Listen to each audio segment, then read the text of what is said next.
Salut tout le monde, ici Mouvement Crypto. Moi c'est Pépé. Puis pour la vidéo d'aujourd'hui, je vous ai préparé une vidéo sur le coin ADA, plus particulièrement sur le projet de Cardano. Mais juste avant de commencer la vidéo, j'aimerais ça que vous puissiez liker la vidéo, partager la vidéo, laisser des commentaires. Ça vous coûte absolument rien, puis ça ne fait même pas idée à quel point ça nous aide. Puis en même temps, si vous êtes capable de vous abonner à notre chaîne, encore une fois, ça nous aide énormément. Puis si vous voulez en apprendre encore plus sur nous, le mouvement crypto, ou si vous voulez avoir juste différents services, vous pouvez aller faire un tour sur notre site internet mouvementcrypto.com. Puis sur le site internet, on vous offre des Zoom calls, sur des calls à toutes les semaines sur différents projets autour de tout ce qui se passe dans le monde des crypto-monnaies. Ou si on vous offre des formations, une nouvelle formation qui commence dans quelques semaines, le 7 septembre pour être plus exact, une formation de débutant qui va vous permettre de pouvoir justement commencer à trader, acheter, puis à comprendre le domaine des crypto-monnaies.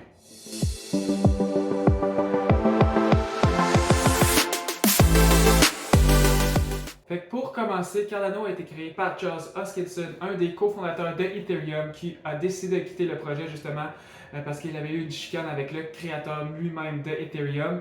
Le coin a été commencé à être développé en 2015 pour ensuite être sorti en 2017. Si vous dites que vous investissez dans Cardano, en fait, vous n'investissez pas réellement dans Cardano, vous investissez dans ADA, qui est le token de Cardano. Quand vous dites que vous investissez dans Cardano, en fait, Cardano va être la blockchain. Donc, quand vous mettez votre argent, ça va être dans le token qui est ADA. Mais Cardano, qui est la blockchain, sert à plus que juste pouvoir acheter des coins. En fait, avec la blockchain, vous pouvez justement créer des smart contracts ou avoir des applications, donc des applications décentralisées qu'on appelle des dApps. Parce que justement, Cardano est une blockchain complètement décentralisée. Elle va marcher sous un système qui est Proof of Stake, donc contrairement à Proof of Work comme Bitcoin, Bitcoin a besoin d'autres ordinateurs pour pouvoir générer justement les nouveaux blocs dans la blockchain. Contrairement à Cardano, Cardano a juste besoin d'avoir de la liquidité pour pouvoir justement créer les nouveaux blocs à la blockchain.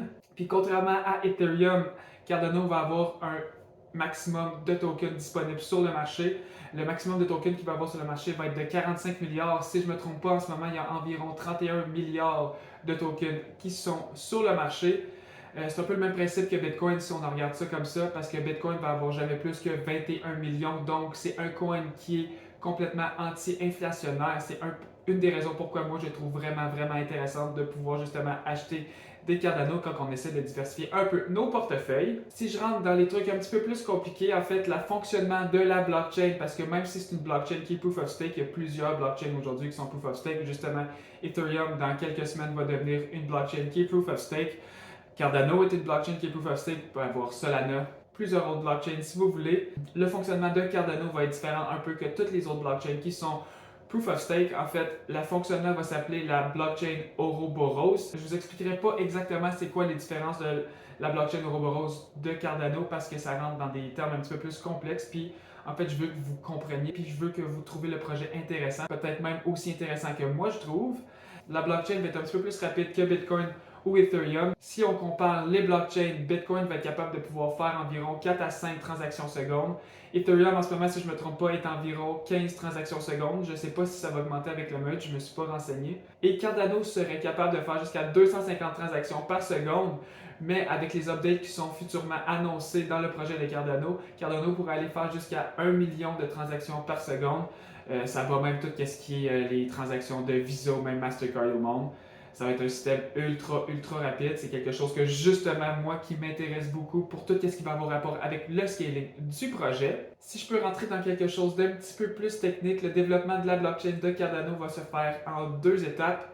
C'est vraiment pas compliqué en fait. La première étape nommée Cardano Settlement Layer, si je peux vous expliquer un petit peu plus clairement, ça serait le layer qui serait responsable de pouvoir faire toutes les transactions.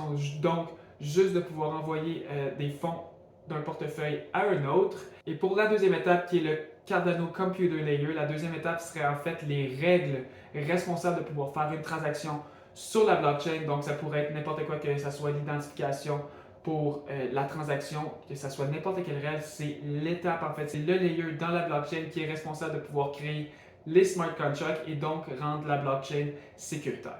Et le truc que je trouve le plus intéressant avec Cardano, c'est qu'ils sont en train de travailler sur des sidechains. Justement, Cardano ne pense pas qu'il va y avoir une seule crypto qui va réussir dans tout le domaine des cryptos, mais plusieurs cryptos, donc sont en train de travailler sur le phénomène de sidechains, qui va être un protocole qui s'appelle le KMZ, protocole, le KMZ Protocol, qui va faire en sorte que plusieurs blockchains puissent communiquer ensemble. Donc, la deuxième partie qui est le Cardano Computer Layer, le layer dans la blockchain qui est responsable de pouvoir justement faire en sorte que les transactions sont acceptées, va pouvoir justement communiquer entre certaines blockchains, toutes les blockchains en fait qui vont être compatibles avec le protocole KMZ et donc faire en sorte de pouvoir justement faire des échanges entre blockchains parce qu'en ce moment on se rappelle c'est pas possible.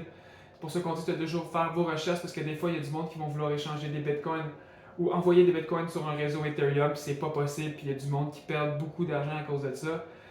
Cardano est en train de travailler sur un projet justement qui va faire en sorte qu'on puisse connecter les blockchains ensemble.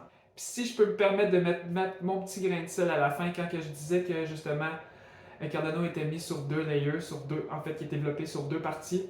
La deuxième partie qui est le Computer Layer fait en sorte que ça rend ultra intéressant pour certains organismes, compagnies privées ou même des gouvernements qui ont déjà parlé, qui se trouvaient vraiment intéressant Cardano parce que justement, même si la blockchain est décentralisée, ça permettra à des gouvernements de pouvoir créer leurs propres règles, donc leurs propres smart contracts sur les transactions pour pouvoir justement faire des transactions puis réglementer les transactions. Puis c'est quelque chose qui est vraiment intéressant.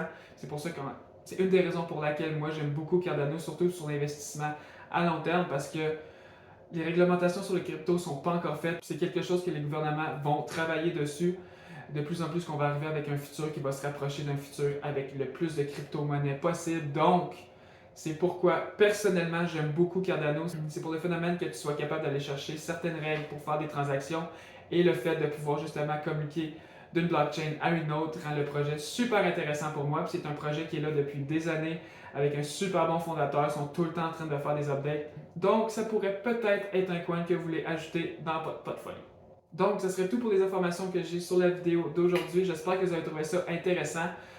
J'adore faire des vidéos sur des coins comme ça. Dites-le moi dans les commentaires si vous aimez justement que je fasse des recherches pour vous expliquer des nouveaux coins ou des projets qui pourraient être vraiment intéressants à investir dedans ou dans des projets qui ont justement, je crois que le futur des cryptos pourrait aller. Puis avant de finir la vidéo, ça serait vraiment gentil si vous pouvez liker la vidéo, même la partager.